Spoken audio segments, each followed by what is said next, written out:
First up, you need some garlic. And how much you need will depend on your preference. I do love the aroma of it, so I tend to use quite a bit. In general, I use around half a bulb to one bulb of garlic or even more depending on its size. I do this with half a kilo of pork up to around 2 kilos of pork, just depending on how much I need to cook that day. You don't need to chop up your garlic. What you need to do is just flatten it or smash it with a flat edge of your knife and remove the peel. Then it's ready to go in your pan. After preparing the garlic, set it aside so we can now take care of our meat. This Filipino dish, adobo, can be made with either pork or chicken, or you can even mix up both. And you can also do this with vegetables, actually. However, for me growing up, I knew this dish as a Filipino-Chinese fusion called Humba. And it was my absolute favorite dish that I would eat it like 3 to 5 times a week from a nearby canteen in the school that I was going to. And growing up, it was always prepared with pork belly or the front leg of a pig. I can't count the number of times I've cooked this dish, and I've tried different cuts of meat multiple times. And I must say that pork belly is really the best. I find that the layers of fat in between the meat gives a different sweetness and juiciness to the dish that I cannot find with other cuts. So leaner cuts, try to stay away from that as much as you can. And besides, even if you're using pork belly, you can simply just remove the fats and not eat it if you don't wish to. When making this dish, for me, the best size is a pork belly that's about 1 to 1.5 inches in thickness and about 2 to 3 inches in width. I can do this if I go to a butcher shop and specifically buy a slab or, have them cut it this way. Otherwise, if I buy a pre-packed pork belly at the grocery store here in Germany, then I'm stuck with half an inch thickness, which I can use as well. I just don't like the taste as well as I do when it's this thick. I like to keep the number of dirty dishes I have to wash after cooking at a bare minimum, so I decided to do everything in this one pot. What you need to do is coat the bottom of the pot with cooking oil, just enough to saute your garlic in as well as to sear your pork in. Do make sure that the oil is hot enough by the time you put in your garlic so that it brings out all those beautiful aroma from the garlic. And then once that's done, put in your meat. Make sure to lay it flat on its side and that it's touching the bottom of the pan. That way you get a nice beautiful browning on the side of your meat. Keep it there for about 1 minute, then turn it around and brown the other side. Now that we've gotten a good sear on both sides of our meat, it's time to move on with our cooking, which is the adding of the soy sauce. But before we do that, let's discuss the fact that soy sauce is a staple ingredient in Asian cuisine. Soy sauce is made by many different Asian countries, however, they do have different taste profile.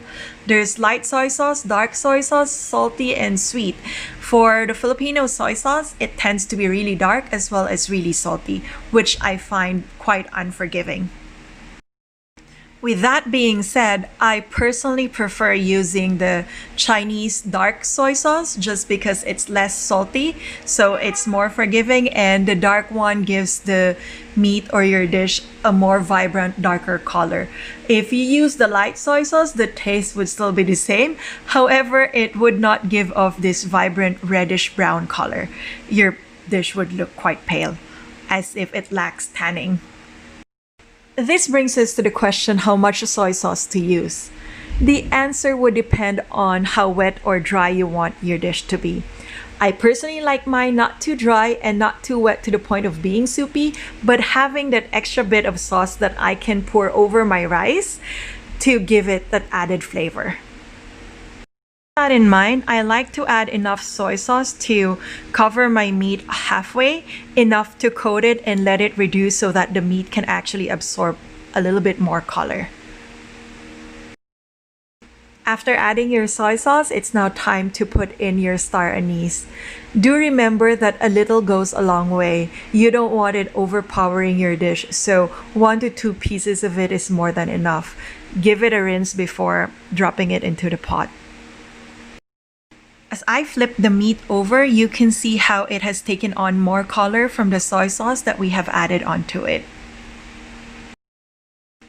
It's now time to add in 1 to 2 pieces of bay leaf, and don't forget to rinse it before adding it in. Technically speaking, by the way, it's okay not to have bay leaf and star anise and the dish would still come out right. I've done it multiple times. I just find that these two ingredients add some sort of pizzazz to the dish that I really like. So if you can get your hands on them, I recommend giving it a try. It's now time to add more liquid and sweetener. Traditionally, one would use water and sugar. However, I do love to experiment, so I've tried using Coke, 7-Up, and Sprite just because they're said to have tenderizing qualities. And I must say that I do like that effect. However, I also used to be diabetic, so I wanted to look for sugar substitute, and then I tried Coke Zero.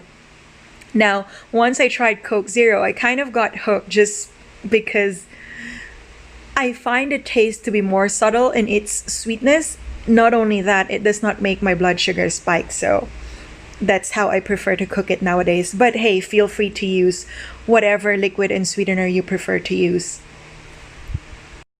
If you're pressed for time, add a little less liquid, bring it to a boil, then lower the heat to a simmer for about 15 to 20 minutes, then crank up the heat to reduce your liquid to your desired thickness.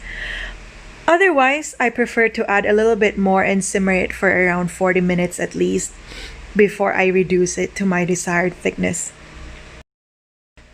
While simmering my dish, I usually take this time to do my hard-boiled eggs.